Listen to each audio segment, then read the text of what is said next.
All right, folks, welcome to video 10. This video is about attributions and works cited. So this is going to be a really hopefully quick video. I hope I don't make it too long. But the idea is that the information I'm giving you in this video is going to be useful for speeches 3, 5, the midterm, and the final. Because in all 4 of those places, you're going to have attributions, at least one in each main point, and a works cited list at the end of your outline. For the attributions, of course, every time you use information from a source, you have to have an attribution. Always, always, always. If you don't tell us that the information you're going to share comes from a source, that is a form of plagiarism. And that has to be avoided, okay?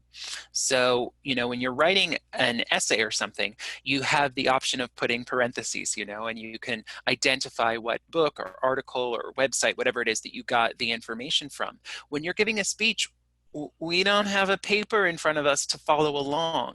So you have to say it out loud instead, just like we saw in the example video where the guy was talking about glaucoma, Daniel Lewis, okay? So he was saying, according to this website, according to that article, according to these researchers, etc. And that's what an attribution is, according to, and then you have to give us information that tells us where you got it from. Now, while it's true, because it's part of the assignment for speech 3 and speech 5, that you have to get information from the library, and more specifically from a database, you cannot say according to the BMCC library. They didn't write anything. They didn't publish anything. They're just the way you found the information. The same is true of the database. I think the only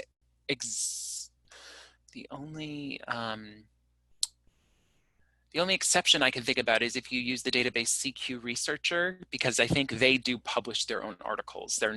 They might be from somewhere else, but they're publishing it as well. Every other database, the information is just being gathered from another journal, an article, not an article, a newspaper, a magazine. And so that's where the information is really coming from, not from the database. That's just how you're getting it. If you go shopping at 7-Eleven, you're in 7-Eleven, but the thing that you're looking at to get information is the newspaper. And what newspaper is that? Yeah, you got it at 7-Eleven, but it's the newspaper where the information came from, not 7-Eleven. Does that make sense? I hope so. All right, so let's see. Attributions is the first thing we're going to talk about. So there's 2 ways that you can do attributions, and this is a little different than what we heard in our example with Daniel Lewis, so don't be confused. There's just 2 ways that I want you to do this. The first one, which is an option, is to use 3 pieces of information: the author, the date that the article was published, and the title of the article, those 3 pieces of information. Now, I do say that usually more recent articles are more credible, because if you give us information that's from a long time ago, maybe we found out new stuff. A long time ago, they believed the earth was flat. So information from 312 AD is not going to be as useful if we're trying to talk about how we understand the world and the universe today, than if we used information that was more current. So just be mindful of that. And that's why when we were doing the database searches, I was limiting the dates and trying to do things within the last 10 years, because the more recent it is, the more credible it is. So let's see what this is going to look like. This here, viola latent implicit bias. So this, remember when I was going through the databases, I was going to the citation and I was telling you to copy it and paste it into a Word document or a Google Doc, whatever you want to do. Copy it and paste it somewhere so you have it and you have access to it. So if this was the citation, we know that latent viola is the author. Viola is the last name, viola, comma, latent, so that's telling us who the author is. Implicit bias, we know that's the name of the article that I was looking at, because it's in quotation marks. So all of these bits of information are telling us important things. Then we have this here, Race and Racism in the United States, an Encyclopedia of the American Mosaic. That's the name of the book that this article was published in. All right. It's edited by 2 guys, Charles Gallagher and Cameron Lippard. Fine. It's volume 2. Fine. Greenwood is the name of the publisher. 2014 is when it was published. Then we have the page numbers 576 to 577. We know the database that I got this from because that's part of the citation, Gale Virtual Reference Library. And we know that the day that I got the article was almost 4 years ago. So that's the 18th of October in 2016. So I'll talk about the citations later. All of those things being in this order and looking this way is very important because that's how we're able to interpret what that information means. So if I take out the author, Leighton Vila, if I take out the year the article was published, 2014, and I take out the title, oh dear, what am I doing? And I take out the title, I'm going to get this. According to Leighton Vila's 2014 article, Implicit Bias. And then I'll tell you whatever I found there. Okay, so that's one way of doing it. According to Leighton Vila's 2014 article, Implicit Bias is defined as some kind of feeling that you might have that you are not even consciously aware of necessarily, but you have that feeling and you act accordingly as a result of the fact that you have that feeling that you might not even know is there. More or less, I'm giving a bad way of describing that, but I haven't read the article for 4 years. It's okay. So that's one way. The other way we can do it is just to tell us where the article was published, okay? So Leighton Vila's Implicit Bias was published in this encyclopedia, Race and Racism in the United States and Encyclopedia of the American Mosaic. So you could just say, according to an article in Race and Racism in the United States and Encyclopedia of the American Mosaic, implicit bias was blah, blah, blah, blah, blah, whatever information that you got from that source. So that's the way to think about it. You've got to avoid doing things like just using a person's name, okay? According to Leighton Vila, who the heck is that? We don't know who that is. Unless the person is very famous, just telling us their name doesn't tell us anything really. And depending on who that famous person is, so let's say you were doing a topic and it was something related to music, and so you wanted to say according to Kanye West.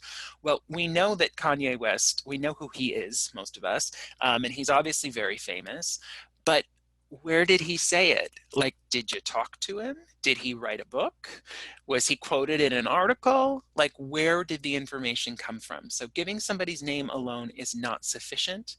And sometimes, you know, even so, according to Leighton Vila's 2014 article, Implicit Bias, you know, it's telling us where the information is coming from, but we still don't know who that is. So in this case, telling us that it's in an encyclopedia might be a better way of doing it because that is a little more credible, right? Okay, an encyclopedia, we understand, is a book with editors, people making decisions about what goes in that book. I mean, anybody could write an article. So that's the way to think about this, that there's two ways of doing it, either with the author, the year of publication, and the name of the article, or none of that, and just the place where it was published. Sometimes when you get the citations, you won't have some of the information. So sometimes it won't tell you when something was published. If you get something off of a website, it's very common for it not to tell you when it was published. Sometimes it won't tell you who the author is, and that's okay.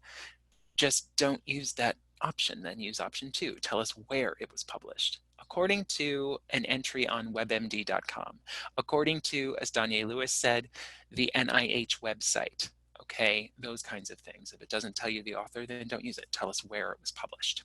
And so those are the two options, all right? Now, going on, we need to talk about works cited. Okay, so when we're doing our works cited list, there's a couple of steps that you need to take, and I'm trying to sort of list them out here. The first has to do with formatting the entries, adjusting tabs, checking names, checking titles, checking dates, removing excess, anything else. Then alphabetize them and double space the page. Now, remember, when we were in the databases, I told you to get the citation. So here's the example when I was copying and pasting them. So this was diabetes and insulin, okay? So I told you just to copy and paste them into a Word document or into a Google Doc or into your email, whatever you have access to, depending on what device you're using. So there's a couple of steps that we're going to take in order to be able to make this look the way that we need it to look, because right now it looks like a hot mess on a page, okay? So let me go back here. how do I fix this? So this is what the citation for latent violet looked like when I got it from the database, from Gale Virtual Reference Library. So her name is there, the article title is there, the publication is there, then it says ed period, Charles A. Gallagher and Cameron D. Lippard, volume 2. It tells me that it was published in Santa Barbara, California, 2014. We talked about the page numbers already. It has this word web. What's that about? Web. So this needs to be fixed, because if I looked at the guidelines from MLA, they're going to tell me very specifically what it is I'm supposed to do, and this isn't it. It's close, but it's not entirely correct. And it is often the case, probably 99% of the time, when you get the citation from the database, something about it is wrong. Citations are meant to be written by people, okay? This is an editing process, it's a writing process, but the citations in databases most of the time are generated automatically by a computer, and the computer doesn't know, it doesn't care. It's just taking the information as it sees it. If the author's name is in all capital letters, you know, sometimes people like the way that looks. If their name is all in capital letters, then that's how it's going to spit it out in the citation. But that's not correct. People's names are not written in all capital letters unless they decide that for themselves, I guess, which most people don't. So you have to correct it. You have to fix it. It's part of your job as a student in this case, but as a writer. Okay, so how do I fix this? First thing I say, format individual entries. So I tell you that you need to adjust the tabs. And so in Microsoft Word, go to View and select Ruler so you can see the tab markers at the top. I'll show you that in a moment. And then drag the hanging indent in by ½ inch. The bottom triangle, right there, there's a triangle there. See the arrows pointing to the bottom triangle, but only the top part of it, not the rectangle underneath it. Let's look at what that means. So if I'm in my citations that I got here, I'm going to highlight all of this. So whatever I do, it's going to affect all of this. I said to go to View, Ruler, and now see that ruler appeared. There is a ruler, there is no ruler, ruler. So now the ruler is there. And I told you that I've got these two arrows. And then there's a top one, there's a bottom one, and I want to get into that hanging indent, it tells me. And so I'm going to move that here in ½ inch. And that, see how it moved that over automatically? Let me undo that. So in the first case, I can move them both over to the left if I wanted to, but I want to move the bottom one. Okay, so that's one way I can do this. There's another way I can do it as well. Let me undo it. If I right click on the text, then I'll be able to go to paragraph, and in paragraph line spacing, not line spacing, paragraph special, I can go to hanging, and that will do it as well. Okay, but now I'm all in the wrong place, so I still have to move it over. Okay, now there's a couple of other things that are happening here that are bothering me, and so I'm going to fix them right now. They're not in my PowerPoint. So that has to do with the way that this is all looking. It all needs to be in the same font, style, and size. And it's not, because when you're just copying and pasting things, depending on which database you're getting it from, is going to change what the font is. So we've got to make it all together. I'm going to just put them in Arial because I can. I'm going to make it all 12-point font.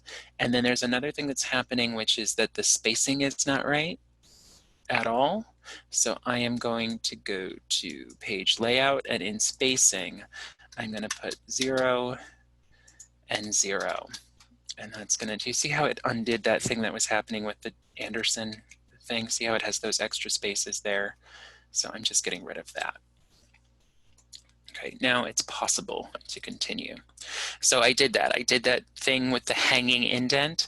So if you are using a different program, if you're using Google Docs or something, just do a Google search of hanging indent Google Doc, and you'll see there's videos on YouTube that tell you how to do it. So whatever program you're using, you can get help with it from good old YouTube.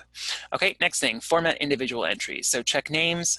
First person in a list of names should be formatted as last name, comma, first name. Any subsequent name is written in standard format, first name, last name. So the articles that we're working with here only have one author, so it's just going to be last name, comma, first name for all of them. Leighton Vila was the author of the article that's in the PowerPoint here, so that's correct. Leighton, comma, or Viola, comma, Leighton, period. Unusual name, but that's all right. Sometimes people have names we're not familiar with, and we can't be afraid of that. And then here we've got Ali, comma, Muhammad K. There's a period after the K because that's the middle initial, and then there's a comma, and then here it says et al., which means there are other authors, and we're just not listing all of them because there's too many of them. If there's two authors, it would say and then the next person's name. Muhammad Ali, fine. John E. Anderson, fine. And then these things are always ending with a period at the very last thing. So whatever the last thing is there, it's got to have a period, all right? Because they're like little sentences. That tells you that one piece of information is ending. We are finished with the authors. We're going on to the next thing. Okay, so let's see what the next thing is here in the PowerPoint. We've got individual entries, checking titles. Article titles go in quotation marks with a period inside the quote.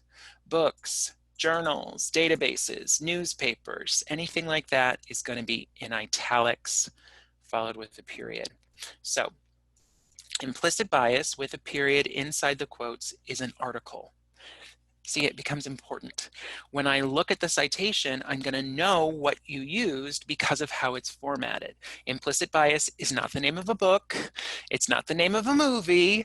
It has to be an article because it's in quotation marks. Anything short goes in quotation marks, anything that's part of a whole thing.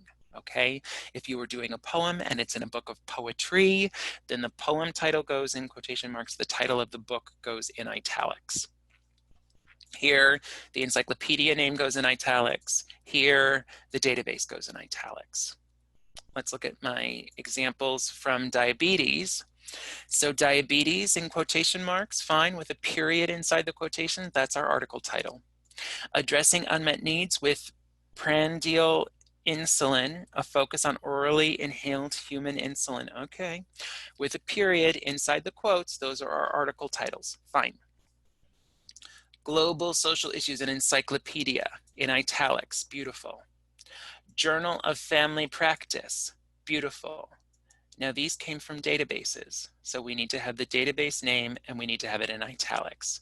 We've got Credo reference in italics. We've got EBSCO host in italics, and I can't remember if that was Academic Search Complete or if it was Master File Complete. Remember, those were both EBSCO. So it's fine, EBSCO is sufficient. It's okay if it doesn't have the exact name of the database. But remember, I suggested using a pad and taking notes. So if you took notes of what the database name is, you might actually type in what the correct one was, okay? Now, going back, so we've finished that, we've checked our titles. We're going to go on to the next slide, which tells us to check the dates. Standard format for dates in MLA is day, month, year. That is the way that dates are written everywhere in the world, it seems to me, except in the United States, where we put month, day, year. So MLA doesn't do that. You have to turn it around to the way that we do it everywhere else in the world. The day, so the day of the month, the 18th of Oct 2016. The month, it says, can be abbreviated. The month must be abbreviated. The only month that doesn't get abbreviated is May. Everything else gets abbreviated. So 18 Oct 2016. Sometimes a year is all you have. That's okay. So 2014. Dates are usually followed by a period. Okay, pretty much. So let's look at this.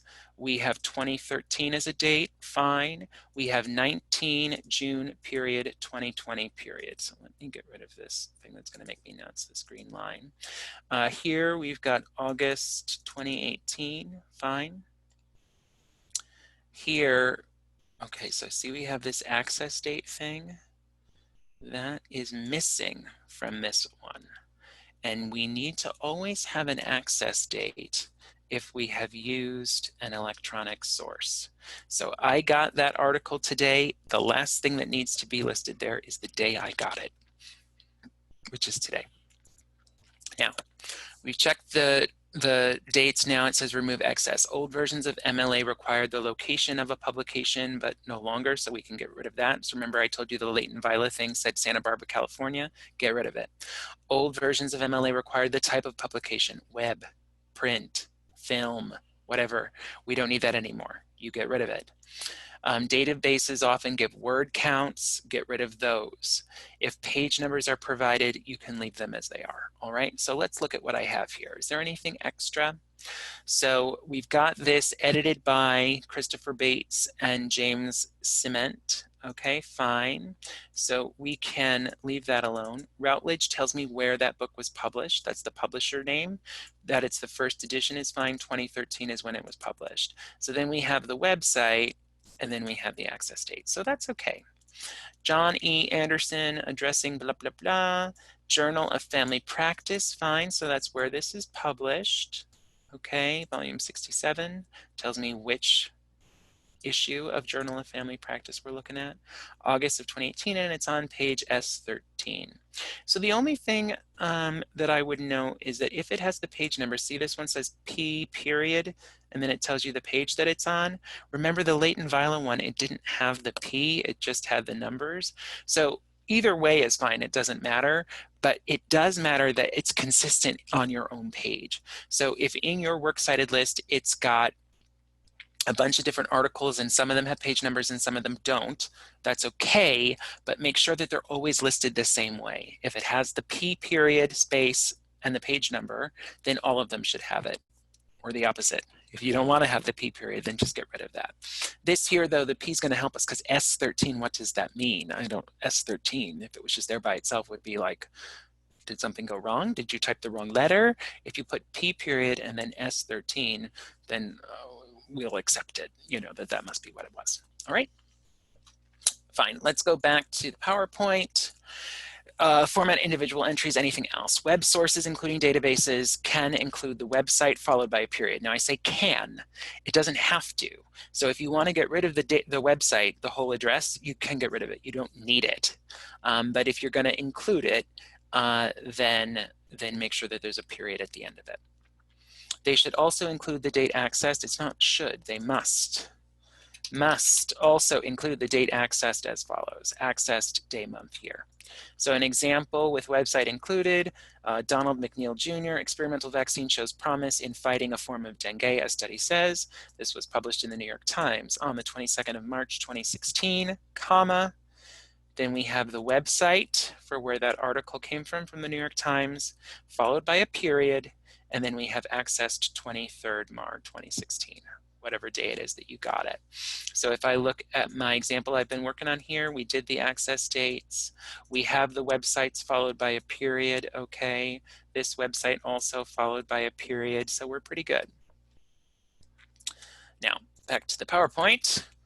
We have this. If there is an editor listed, it could appear any number of ways, which is true, but you need to put a comma after the book or journal title and write out the words edited by. Okay, this is not right. Oh, it is right. Okay. Race and racism. Great. Okay. So it had ed period in the Leighton Viola one, and so we're changing that to edited by. And in ours, the ones we've been working on, it already had that correct. So this one had editors. Global Issues Encyclopedia, edited by Christopher Bates and James Cement. This one, Journal of Family Practice, journals have editors too, but they don't tell us who they are in their citations, which is okay. So it just has the journal name, and that's all right. Now, alphabetize them. So let's look at what we had there in our example. However many entries you have, you should have them alphabetized by whatever the name or title